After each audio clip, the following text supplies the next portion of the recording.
Welcome to VVB9 news channel. NTR జిల్లా పెనగంచిప్రోలు మండలం కొనకంచి జగ్గేపేట నియోజకవర్గంలో ఎన్డీఏ కూటమి జెండా ఎగరవేస్తాం. ఎమ్మెల్యే అభ్యర్థి శ్రీరామ్ రాజగోపాల్.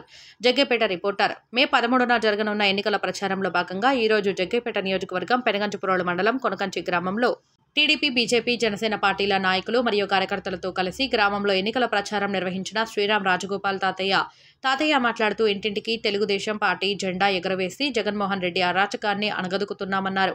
గత ఎన్నికల సమయంలో అలవికాని హామీలు ఇచ్చి అధికారంలోకి వచ్చాక జగన్మోహన్ రెడ్డి ప్రజల్ని పిచ్చోళ్లులా చూస్తున్నారన్నారు. పేదల పాలిట రాక్షసుడిలా మారాడన్నారు.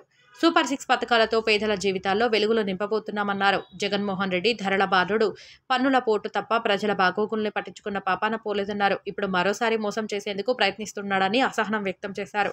కూటమి ప్రభుత్వం ఏర్పాటుతోనే రాష్ట్రంలో ప్రజాప్రభుత్వం ఏర్పడుతుందని అన్నారు.